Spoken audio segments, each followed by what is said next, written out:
Doutora, boa tarde, tudo bem? Boa tarde, tudo bem, e você? Tudo bem. Hoje nós vamos falar de algo aí que a maioria dos animais, né, tem. Sim, a maioria. Impossível. Nunca teve. Na verdade, tem casos de animais que nunca tiveram, né? Que, na verdade, nós vamos falar hoje um pouco mais aprofundado das doenças do carrapato, tá? Que são doenças que o carrapato transmite para o cão quando pica ele. Então, existe o paciente que nunca teve e que nunca vai ter? Sim. É aquele paciente que, desde pequeno, quando você compra ou você adota, é lógico que, no caso, não tirando também isso do canil, por exemplo, mas no caso de um filhote que você adota, se você não sabe o histórico, pode ser que ele tenha pego o carrapato ali da mãe, a mãe tinha carrapato quando estava amamentando e acabou pegando no filhote, né? Já no caso do canil, geralmente eles tendem, né, na teoria e muitos na prática também, a ter esse controle dos ectoparasitas, que é pulga e carrapato, tá? Então, naquele cão que você comprou, que você sabe da idoneidade do canil, e você mantém o tratamento certo para não pegar o carrapato, que na verdade é o quê? É bem simples, é a utilização de antipulga. E aí é de acordo com cada marca. Existem vários tipos, várias marcas. Tem os que você dá por via oral, tem os que você passa na nuca, tem os que você usa em forma de coleira, né? Antigamente era utilizado uma injeção, né? Hoje já saiu de moda de uso, porque não é uma medicação tão usual, né, para esse tipo de problema. Então, assim, existe sim o cão que nunca teve e que nunca vai ter. Isso depende, lógico, da sorte. Às vezes você adota um cão que era de rua e que nunca teve, tá? Mas aí você tem que dar a procedência dos cuidados em casa. E sempre está passando o remédio antipulga para que ele não contraia o carrapato, né? Então, assim, é uma doença que é conhecida como as hemoparasitoses. Existem várias, pelo menos 7 tipos de micro-organismos que podem causar a doença, né? Dentre elas, bactérias e protozoários. A mais comum de todas as hemoparasitoses é a erliquiose, que é um tipo de bactéria que entra na corrente sanguínea do cão quando ele é picado pelo carrapato e pode causar uma série de alterações aí, no organismo desse paciente. Quando que você percebe? O que pode ser um indício, por exemplo, da doença do carrapato? Seu cãozinho de repente ele está normal e de repente ele começa a ficar mais quieto, mais apático, não quer comer direito, ou até come, mas não quer comer a ração, só aceita se você der algum petisco ou até mesmo comida. Ele pode ter febre, ele pode emagrecer, ele pode começar a ter vômito e diarreia, e muitas vezes tem a presença de sangue também. Ele pode urinar sangue. Às vezes você acha que é algum problema urinário, né, uma infecção de urina, e não é necessariamente isso. Às vezes ele está perdendo sangue pela urina. Ele pode ter muito sangramento nasal, tá? É um sangramento que você pode pôr o que você quiser, pode tentar estancar com um algodão, passar gelo, que acaba não passando tão facilmente, a não ser que ele seja medicado, né, no veterinário.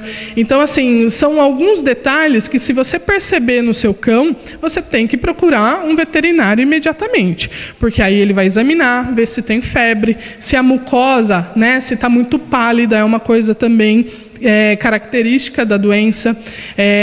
São animais que pode, de repente, estar andando normal e começa a mancar ou sentir muita fraqueza também. Então, todos esses detalhes que você perceber, tem que levar imediatamente ao veterinário. O veterinário vai fazer os exames necessários para descobrir e tentar fechar o diagnóstico. É lógico que é uma doença que parece com muitas outras que não são infecciosas, né? Pode parecer com tumor ou qualquer outra coisa, mas o veterinário vai ter os instrumentos, né, necessários para tentar fechar o diagnóstico e ver qual o tipo da hemoparasitose que o paciente tem. E, de acordo com isso, ele vai traçar a metodologia do tratamento, né? Ele vai entrar com antibiótico, em alguns casos precisa de transfusão sanguínea, porque a doença em si, ela pode causar anemia, pode causar queda de plaqueta, e a plaqueta baixa pode fazer com que esse paciente tenha os sangramentos espontâneos, que nem o caso do paciente que começa a sangrar o nariz do nada. Do nada ele está bem assim, né? Teoricamente ele não está bem, porque para ele chegar nesse ponto, basicamente as plaquetas já estão bem baixas. E aí começa a ter sangramento em gengiva. Às vezes você acha que é uma doença, por exemplo, periodontal, que ele está com cálculo dentário. E, na verdade, não é isso. Às vezes ele começa a sangrar porque não tem plaqueta. E aí você precisa também levar ao veterinário. É lógico que não é aquele sangramento, eu olhei, meu cachorro tem tártaro na boca. E de vez em quando eu vejo que um dentinho acaba sangrando. Isso não, tá? Lógico que aí você não tem que lembrar da hemoparasitose, mas sim de cuidar da higiene bucal dele, levar sim no veterinário para tratar o tártaro, tá? Mas tomar cuidado, sempre estar reparando. Outra coisa que é bem comum, na parte da barriguinha, apareceu uns hematomas, uns roxos, do nada. De repente começa a aparecer vários pontinhos roxos na barriga, ou às vezes um hematoma grande mesmo. É um indício de que esse paciente pode ter a doença do carrapato, e aí você precisa correr, porque dependendo do paciente a gente consegue sim estabilizar o quadro e curar o animal, e dependendo do paciente não. Então, o quanto antes você socorrer seu filho aí de 4 patas, maior a chance dele se recuperar e sair dessa, né? Tem alguns casos da transfusão, de internação, e às vezes uma transfusão só não é necessária, então depende muito. São vários tipos, eles se manifestam de várias formas, depende de cada indivíduo.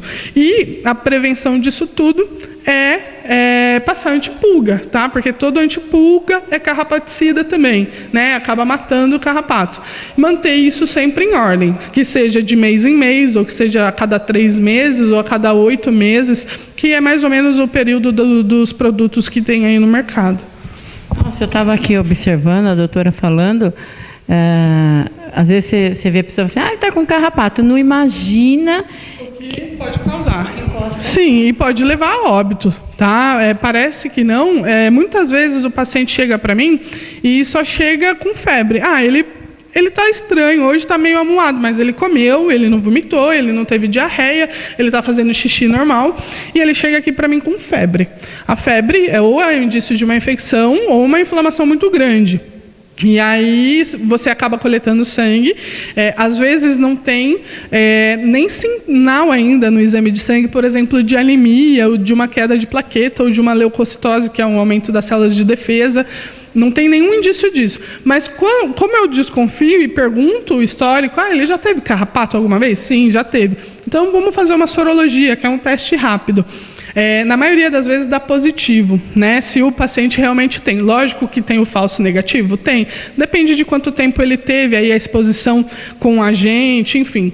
Mas na maioria das vezes acaba dando positivo. E aí você consegue tratar. Lógico que você precisa de outros exames para entrar com tratamento nesse paciente. Então é um paciente que veio e está bem no início da doença. Você já percebeu e trouxe. E tem pacientes que são muito resistentes. Eles vão decaindo aos poucos, e aí quando você percebe já está tarde demais, ou está muito grave a situação desse paciente. Então é aquele paciente que requer muito mais cuidado, muito mais atenção, talvez tenha que ficar internado e fazer uma série de procedimentos. Então o melhor é prevenir. Sempre, né? A gente fala isso na medicina humana.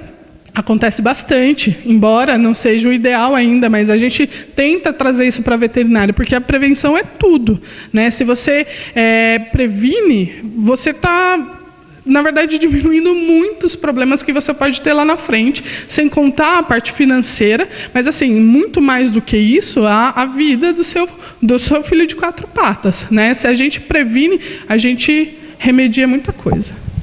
Parabéns, doutora, sempre assim nos ajudando. Eu falo que a cada dia eu estou aprendendo mais, né? Venho gravar e, por fim, estou aprendendo mais com os cachorros. E Petlente agora com centro cirúrgico. E isso, a gente já está com o centro cirúrgico, já faz acho que uns 3 meses, né? Então, a gente está fazendo o procedimento cirúrgico, seja ele qual for. A gente tem alguns veterinários parceiros também, né? Que nos ajudam em algumas coisas. Então, se você precisar de qualquer procedimento cirúrgico, seja eletivo ou não, pode contar conosco. Então, fica a dica aí da nossa querida Petlente.